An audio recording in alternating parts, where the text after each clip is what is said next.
So, ladies and gentlemen, what, madam? So the claim is, madam, about the claims that Muslims make about Christianity. We're not talking about what the Quran says. We're talking about what Muslims say about Christianity. And we're saying that they have admitted over the last 20 years that they have spread lies about their own faith and about my faith. That's right. What's your faith? I'm a Christian. And if you've got a question about Christianity, I'm happy to talk to you about it. Would you like to talk about Christianity? Have you got any questions? Yeah, I mean, why do you want... I'm not a Muslim either. That's fine, I'm not saying you are. I want to get taken a 10 out. Take it yourself. I'm not giving up. To get mad like that. So I'm not mad, madam. I'm just projecting my voice. Okay. There's a speaker's corner. As you can see, lots of people are projecting your voice. Anyway, you cannot generalize, can you? No, hold on 1 second, madam. Hold on 1 second. You're making... There's one brain, sorry. Yeah, thank you. Yeah. So, madam, the reality is that this park has been here for over a century. Muslims have been coming to this park for decades. And for decades and decades and decades, they've been saying things that are untrue about the Christian faith. Such as that my Bible can't be trusted because it's been changed. Such as saying that my Bible doesn't teach that Jesus Christ is God. Such as saying that we Christians believe in 3 gods. Which is true. Which is not true, and you've just heard a Muslim say it is true. There you go. Exactly. I'm not a Christian either. And she's not even a Christian, bro, and she's better educated than you. So this is my point, madam. What you just witnessed with your own eyes is the thing that I'm challenging. That's a lie, though. And do you agree? How can you support your idea? How can you support your idea? Okay, Why does if he you... say there are 3 gods? Because the thing is, madam, the reason why he says that I believe in 3 gods is because his Quran says I believe in 3 gods. So his Quran gets it wrong, and because his Quran gets it wrong, he gets it wrong. Yeah? Now that's a disproof of Islam. Because if a book that claims to be perfect gets something wrong, then yeah, totally agree. exactly. So this is my point. How can you change his point of view? Well, the thing is that we have to wait for someone like him.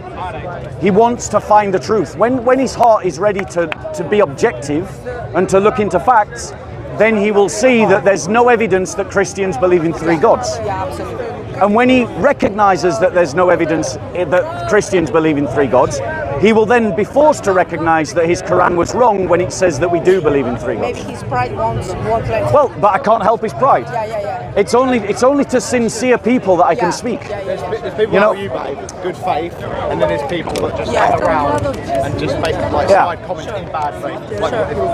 Can I? Are all of these kids with you? These are my. Oh, wonderful! No, Wonderful. I'm a teacher. Brother. No, I'm a teacher. So brilliant. Are you all students? Or you're all... they're my students. Wonderful. So here's your opportunity to learn. If you'd like to learn anything about Christianity, now's your chance to ask any questions. You're Christians, aren't you? You're Christians. Some are, some aren't.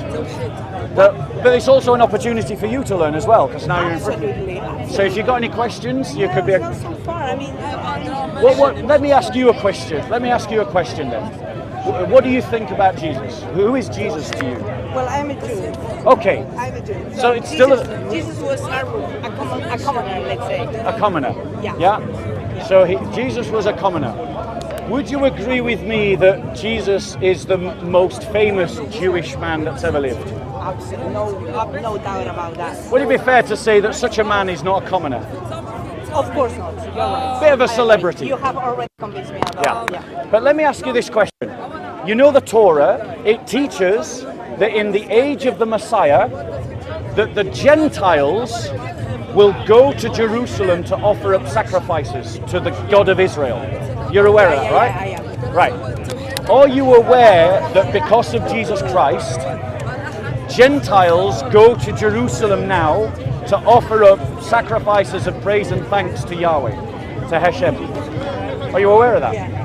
So the messianic prophecy about Jesus has been fulfilled. Yeah, well, you know. here's another one. Yeah. Here's another one. I'm sure you know, right? It says in... He said you too. He's more than welcome to join in the conversation. My nephew. He's more than welcome to join in the conversation. We are arguing about who Jesus was. Discussing, madam, discussing. Arguing, sorry. Discussing. I beg your pardon. Discussing. Right. Discussing. We are not arguing. About who Jesus was, yeah. I started saying that he was a commoner. So I will not need to review the entire conversation. We'll just bring him in. Yeah. So my point to you is that Jesus is the greatest Jew that ever lived. And he's also the fulfillment of the messianic prophecy. And I'll give you an example. Do you not know in your own stories that it says that in the time of the Messiah, the Gentile will grab onto your cloak and say, take us to Jerusalem with you, so that we can offer up sacrifices to the God of Israel, the God of Abraham, Isaac, and Jacob. Do you know about that? Yes. It's in your Old Testament. Do you want me? I'll concede that I haven't read it all the way through. Now, I can show you if you want me to, or you can take my word for it. It's entirely up to you. Right. Well, my point to you is, for 2,000 years, because of Jesus Christ, Gentiles have been going to Jerusalem to worship the God of Abraham, Isaac, and Jacob, and to offer up prayer and sacrifice. Yeah, that's fine. I don't know if does that prove that your claim is that Jesus... On his own, no. There must be other fulfillment of other prophecy. Anyway, I'm cool with different religious interpretations. I'm not a religious person, but I think... Are you not a religious person? No, but I think Fair the enough. Jewish claim is that if Well, the don't Messiah speak. had come, Don't speak for a belief that you don't have. Speak for your own belief. What are your beliefs? that I'm cool with whatever anyone wants to think, as long as it doesn't hurt anyone. Okay, so let me challenge that idea. Okay. Let me challenge that idea by saying that idea is a harmful idea. Okay. Because Disagree strongly there. But sure. Because the reality is, when we approach the world like that anyone can have any belief, so long as it doesn't harm anyone else. There's a lot of unpackaged stuff in that comment. Like what about if someone has a belief that isn't? What about if someone wants to support the reintroduction of slavery? That's unarguably hurting someone. They would argue it doesn't. They would argue it's perfectly fine. Right. We have systems and... Sorry, guys, we need to go to the shade. It's far too hot. Far too hard. Do you want to go over there? Shall we go over there? Yeah, we have a lot of kids. Shall we? Yeah, let's go into the shade then. Let's go and talk in the shade. The word of Muhammad.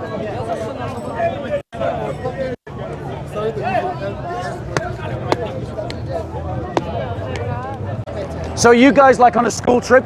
Yeah, we are. Where from? From Seville, the south of Spain. Ah, ¿puedes hablar en español? Spanish. Sí, yo puedo hablar en español, pero estoy no español, pero... Hablo un poco español. Vale. Anyway, your teachers seem to have disappeared. That's fine. But if you... Let me just tell you that as a...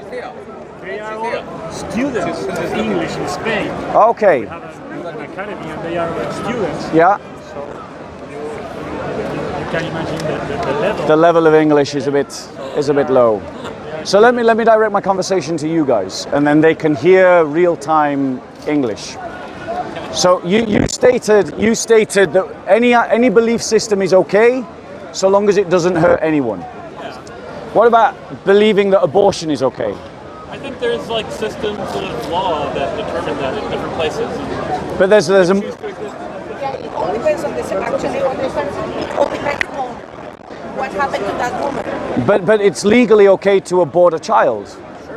So that's hurting someone. Well, there's the what is someone. Exactly, and that's my point. When you made the statement that Yeah, you picked like I think in 99% of cases what I said is valid. You picked the one thing that's still kind of up for debate. That's fine. what about euthanasia? What about euthanasia? In what? Give me context. So if someone is in late stage terminal cancer And they wish. and they wish to end their own life Yeah. Who is that hurting? themselves. That's their own choice. So in other words, my point is, They are deciding that they want to end their own life. So my point is the maxim that you've given doesn't stand up. It breaks down immediately. So when we think about rules for society, when we think about values for society, we have to think about values that are more concrete than forgive me for saying this, a soundbite, a catchphrase. Okay.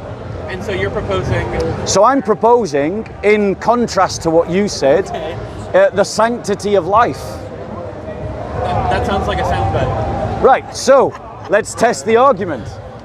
The sanctity of human life says that The question is that we should all have choices. There is no one way or the other. There should be grace. So It's not always black or white. So you're just going to have to jump in, bro. But let me just respond to this point, and then if you want to say something. So the point is that choices in and of themselves, the replication of lots of choices, individual autonomy, actually, I would argue to you, is harmful. The idea of individual autonomy is harmful. I'll give you an example. If a man says, I identify as a woman, we've come to a conclusion in our society that because they've come to that conclusion, they should be able to walk into a woman's toilet, a woman's changing room, and get undressed in front of you, still having all their genitalia. What about right and wrong? Yeah, brother, Right. brother, that's this kind. That we're having this kind of conversation. So my point to you is that simply saying that people should have the right to a choice doesn't always work. Who's being hurt? Certain limits, right? With certain limits. Right, great. Within some limits. Great. Not So everything is- how do we decide the limits? Yeah, and who? And by who? Exactly. How do we decide the limits and by who? Because my point to you is that you're simply saying things like we've got laws, and saying things like, do whatever you want but don't hurt people. Make sure that people have a choice. These are nice catchphrases, but when they work out in practice, they actually don't really address the real question society faces. And so I propose to you that these questions about where the boundary lines are is a too big a question for any of us. So you're saying... It's above our pay grade. Sure, so you're saying, okay, there's a set of books that have been written a while ago that kind of give us a set of rules, and we're just going to take those as right instead of thinking about it and setting limits ourselves. You see, no, that's a characterization of Christianity. No, of any religion. Well, it's a characterization of all religions, but therefore it's a characterization of Christianity, because that isn't how Christianity works. Okay. So Christians have a set of values that we live out through virtue ethics. Virtue ethics is not about creating a list of rules about what you do and what you don't do. It's about setting boundaries. No, Limits. no. Virtue ethics is about forming the right, the right habits of mind. If you create the right habits of mind, you'll make the right choices. Sure. And that's how Christianity. It's a set of values. Yes, Of guiding principles, as is the law. values and virtue ethics. Right, yes. You're claiming the law I don't have the right to judge in some you. case You have the right to judge me. puts some people, it hurts some Then people, it again, helps some there's right others. and there's wrong. In certain controversial Madam, cases. if you don't want to talk to him, you're allowed to say you don't want to talk. Yeah, it's up to you. I'm just saying, if you don't want the conversation, you're allowed to say. So, I'm saying any set of principles or values is going to benefit some people and hurt others, and claiming any one of them is right is... right, but if you're going to say that, are you trying to argue for moral relativism? That seems like a question that's far more loaded than I'm ready to. I'll just, I'm having a conversation with these guys, sir. Yeah, go on. You know what you are? Go on. I don't know the implications of saying yes to it, so I'm not going to say yes. Right. So, do you reject the idea of moral relativism? No. Right. So, if you're not rejecting it, are you saying that we should live by it? Same answer as before. What? What? Are you saying you don't know what to believe on this question? No, I'm saying what is everything that moral relativism implies? So, no, I'm asking you firstly. I'm asking you firstly your position. So, are you for, against, or agnostic on the question of moral relativism? Of everyone being able to have their own morals, Yeah, and that all morals are equally valid. with the caveat that they should not hurt others. Right. So you're rejecting moral relativism then, because I'm you're rejecting moral absolutism. accept the absolutism that no one should be hurt.